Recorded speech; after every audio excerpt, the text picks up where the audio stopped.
Hello everyone, welcome to Study Simplified.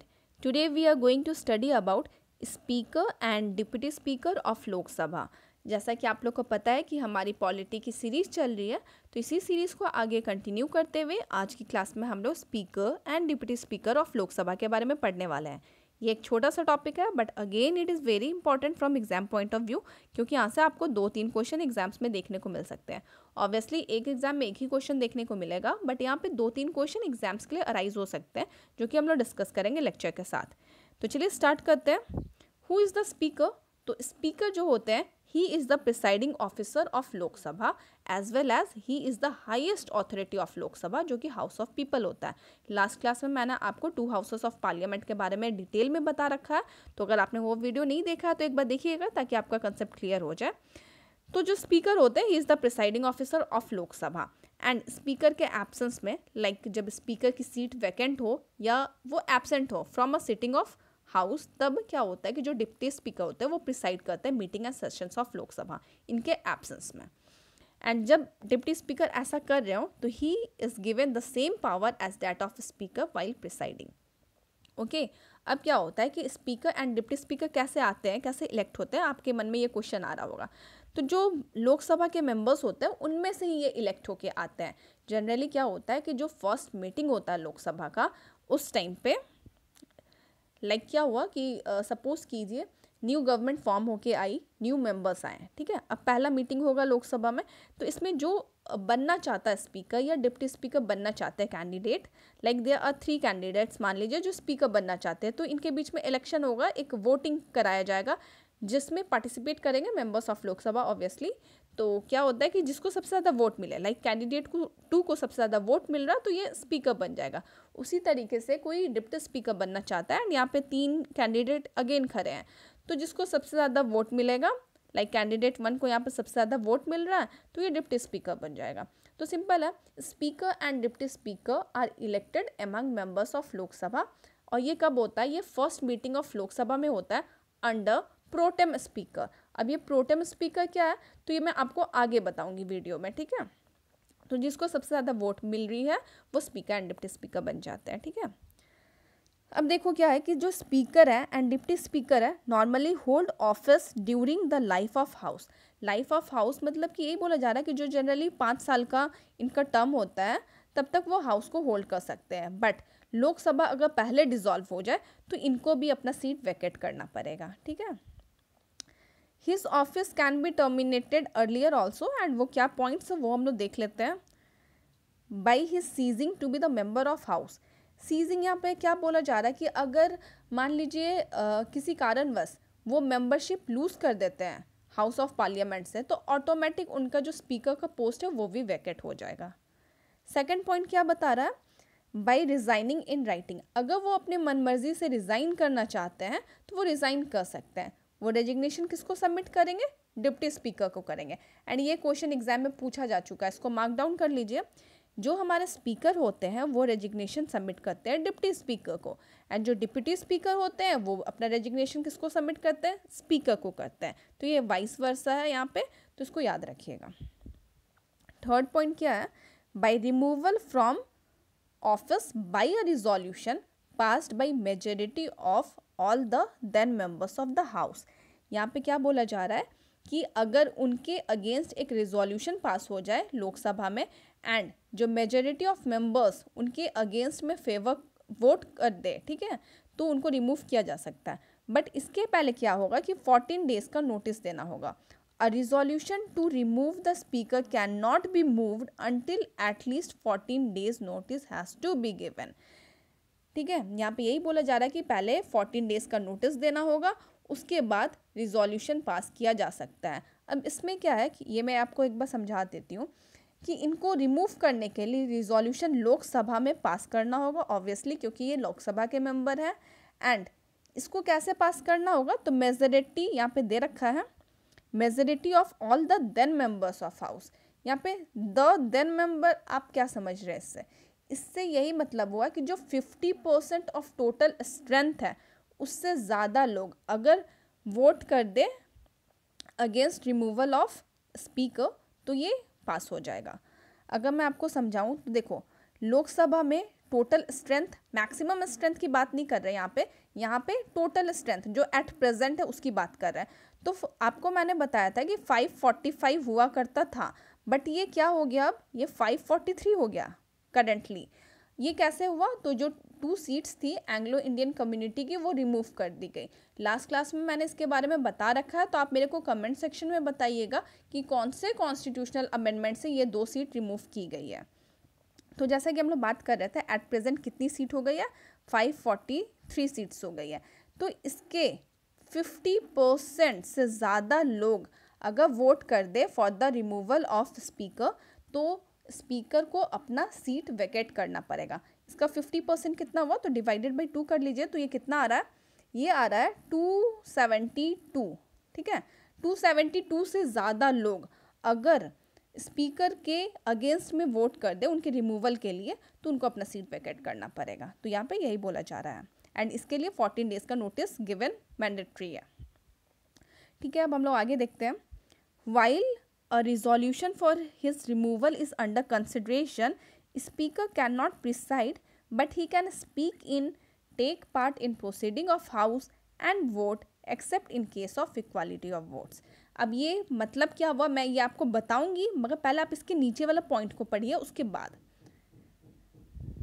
At other meetings of the house, speaker cannot vote in first instance, but he can exercise a casting vote in case of equality of vote। अब इसका मतलब क्या हुआ, पहले ये समझिए। यहाँ पे यही बोला जा रहा है कि जो स्पीकर होते हैं, he cannot vote in first instance। First instance मतलब क्या हुआ, जैसे कि लोकसभा में कोई बिल इंट्रोड्यूस हुआ, अब क्या है कि उस बिल को पास करने के लिए लोगों को वोट करना पड़ेगा। सपोज कि कुछ मेंबर ने फेवर में वोट किया, कुछ मेंबर ने अगेंस्ट में वोट किया।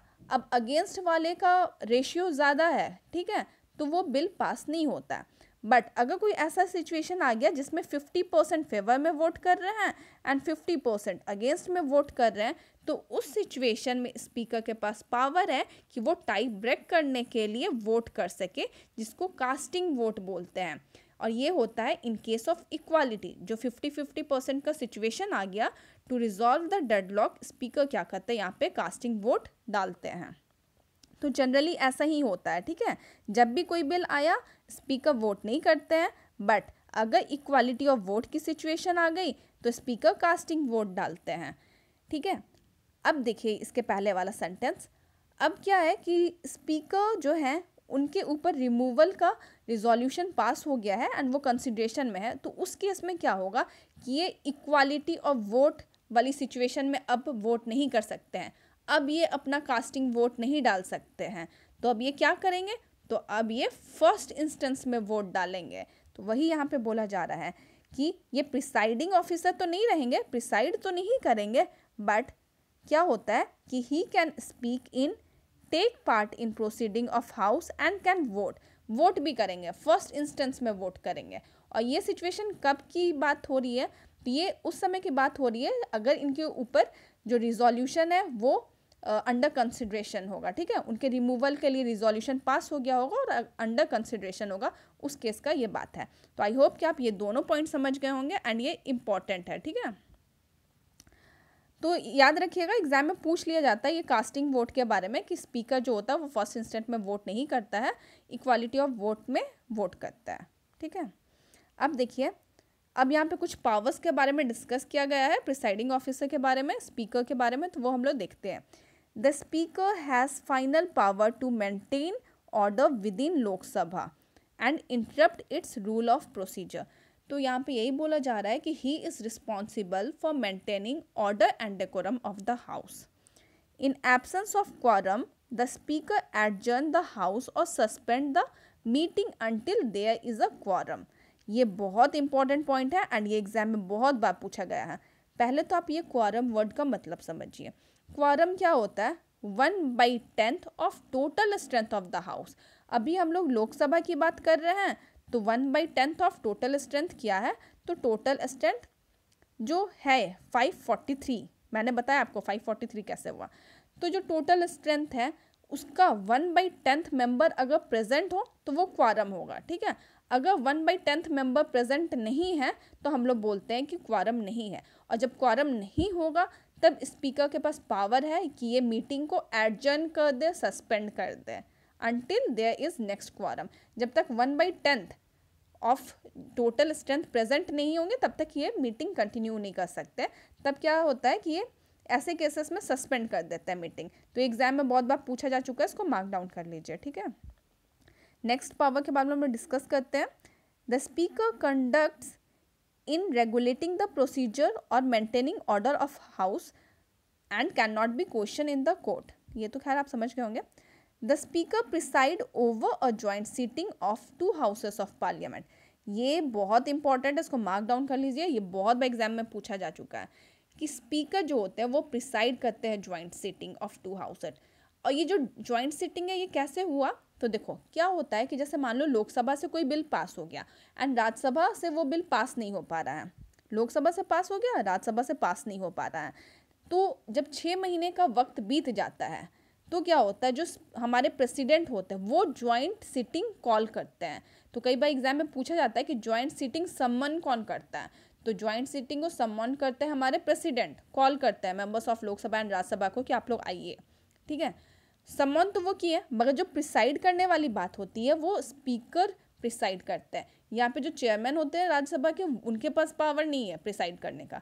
यहाँ पे किसके पास पावर है, तो स्पीकर के पास पावर है कि वो प्रिसाइड करे over joint sitting of 2 houses of parliament. और ये जनरली होता है टू रिजॉल्व द डेडलॉक, ठीक है, इसको याद रखना है।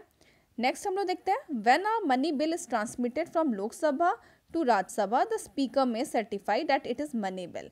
अब देखो मनी बिल के बारे में अगर हम लोग बात करें तो मनी बिल का जब भी बात होता है लोकसभा के पास ज़्यादा पावर है, क्योंकि मनी बिल लोकसभा में ही इंट्रोड्यूस किया जा सकता है। Rajya Sabha can give only suggestions, recommendations. 14 days के लिए बिल उनके पास रहेगा, 14 डेज में उनको जो भी सजेशन देना है वो दे सकते हैं। अब ये लोकसभा के ऊपर है कि लोकसभा उनके सजेशंस को माने या ना माने। तो यहाँ पे हम लोग देखेंगे कि मनी बिल का जब भी बात होगा तो यहाँ पे लोकसभा के पास ज़्यादा पावर है। जब भी नेक्स्ट टाइम में जो मैं वीडियो लेके आऊँगी तो उसमें आपको बताऊँगी कि मनी बिल होता क्या है, उसके बारे में डिटेल इन्फॉर्मेशन। और भी कुछ अदर बिल्स होते हैं like ordinary bill, constitutional amendment bill, तो ये सब हम लोग नेक्स्ट वीडियो में डिस्कस करेंगे, ठीक है। अभी यहाँ पे जो गिवन है उसी पे फोकस करते हैं। तो देखो जो ये डिसीजन होता है ये स्पीकर का होता है weather the bill is money bill और नॉट। तो ये भी एग्जाम में बहुत बार पूछा जा चुका है कि कौन सर्टिफाई करता है कि बिल मनी बिल है या नहीं है, तो ये स्पीकर के पास पावर है। तो इसको याद रखिएगा कि स्पीकर डिसाइड करते हैं whether the bill is money bill और नॉट, ठीक है। अब लास्ट हम लोग देख लेते हैं, while the office of speaker is vacant और the speaker is absent from the sitting of house deputy speaker presides. तो ये मैंने तो आपको सबसे पहले ही बता दिया था, बट यहाँ पे एक एक्सेप्शन है कि अगर रिजोल्यूशन पास हुआ है फॉर रिमूवल ऑफ स्पीकर तो उस केस में डिप्टी स्पीकर प्रिसाइड नहीं करेंगे, नहीं तो अदर जो भी केसेस होगा तो वहाँ पे डिप्टी स्पीकर प्रिसाइड करते हैं, ठीक है। तो यहाँ पे हम लोगों ने तो सब कुछ देख लिया। अब 1-2 पॉइंट्स मैं आपको बता दूँ जो आपको ध्यान रखना चाहिए। देखो ये जो स्पीकर एंड डिप्टी स्पीकर का जो पोस्ट है ये ओरिजिनेट कब हुआ था, तो गवर्नमेंट ऑफ इंडिया एक्ट 1919 जो आया था जिसको हम लोग मॉन्टेग्यू चेम्सफोर्ड रिफॉर्म बोलते हैं, तो वहाँ से ये पोस्ट ओरिजिनेट हुआ है, 1921 में एग्जिस्टेंस में आया, ओके। तो ये चीज़ याद रखिएगा। एंड जो हमारा 10th लोकसभा था, 10th लोकसभा तक में क्या होता था कि जो स्पीकर एंड डिप्टी स्पीकर होते थे वो रूलिंग पार्टी से ही होते थे अप टू 10th। मगर जो 11th लोकसभा आया तो उस टाइम स्पीकर जो होते थे वो रूलिंग पार्टी से लिए जाते थे एंड जो डिप्टी स्पीकर होते थे वो अपोजिशन पार्टी से लिए जाते थे। ये 11th लोकसभा से ऐसा होने लग गया था। तो मेरा क्वेश्चन ये है कि अभी जो लोकसभा चल रहा है वो कितने नंबर का है, आप ये कमेंट सेक्शन में मेरे को बताइएगा, ठीक है। चलिए तो ये चीज़ हम लोगों ने देख लिया। एंड 1-2 पावर्स के बारे में मैं आपको और बता दूं जो यहाँ पे गिवन नहीं है, कि जो स्पीकर होते हैं he decides disqualifications of member of Lok Sabha, ठीक है। अगर लोकसभा से किसी मेंबर को डिस्क्वालीफाई करना है तो वो डिसाइड करते हैं स्पीकर, ठीक है। And he acts as ex officio chairman of Indian parliamentary group. तो कई बार ये सब चीज़ें भी पूछ ली जाती है तो इसको याद रखना है, ठीक है। अभी तो बस इतना ही। हाँ चलो एक दो स्टैटिक क्वेश्चन हम लोग डिस्कस कर लेते हैं। तो मैंने आपको यहाँ पे बताया था, चलिए आप लोग मेरे को ये बताइए कि जो अभी करंट में स्पीकर हैं वो लोकसभा के कौन है। हाँ, तो जो अभी स्पीकर है ही इज़ ओम बिरला, उनका नाम है ओम बिरला। तो कई बार स्टैटिक क्वेश्चन भी पूछ लिया जाता है एग्जाम में, रेलवे जैसे एग्जाम में, तो आप लोग को नाम याद रखना है। अगर हम बात करें फर्स्ट स्पीकर ऑफ लोकसभा की, तो वो कौन थे? तो उनका नाम था गणेश वासुदेव मवालनकर, ठीक है, जीवी मवालानकर, याद नाम रखिएगा, इनका नाम याद रखिएगा। अगर हम बात करें फर्स्ट ट्राइबल स्पीकर, ठीक है, ट्राइबल स्पीकर कौन थे? तो ही वॉज पीए संगमा, पीए संगमा। तो एग्जाम में पूछा गया है बहुत बार, ठीक है। And one most important, first female speaker, first female speaker कौन थी? तो she was Meera Kumar, Meera Kumar, she was the first female speaker, ठीक है। तो ये कुछ स्टैटिक क्वेश्चन है जो कि आपको याद रखना है। अच्छा, मैंने आपको बोला था कि प्रोटम स्पीकर के बारे में बताऊंगी, यहाँ पे मैं बताना भूल गई, तो मैं आपको एक बार बता देती हूँ। तो हम लोगों ने पावर्स तो डिस्कस कर लिया, अब प्रोटम स्पीकर क्या होता है वो भी मैं आपको बता दूँ एक बार। देखो, after Lok Sabha elections president appoint protem speaker to carry on proceedings of first meeting of Lok Sabha. अब क्या होता है कि जैसे कि एक इलेक्शन हुआ, न्यू गवर्नमेंट फॉर्म होके आई, तो लोकसभा में जो मेंबर्स होते हैं, ठीक है, उनमें से ही किसी एक को प्रोटेम स्पीकर बना दिया जाता है। कौन अपॉइंट करता है? तो प्रेसिडेंट अपॉइंट करते हैं, और बाई कन्वेंशन जो सीनियर मोस्ट मेंबर होता है उसको वो प्रोटेम स्पीकर बना देते हैं। बट अगर वो सीनियर मोस्ट मेंबर वो इंटरेस्टेड है कि वो स्पीकर बने एंड उसके लिए वो इलेक्शन में खड़ा होना चाहता है, तो उस केस में प्रेसिडेंट किसी और को प्रोटेम स्पीकर बनाएंगे। अब देखो, इनका जो रोल है बहुत थोड़ा सा होता है, क्योंकि जो फर्स्ट मीटिंग होती है लोकसभा में बस वहाँ तक ही इनका रोल होता है। तो ये क्या करते हैं? He conducts election of Lok Sabha for speaker and deputy speaker.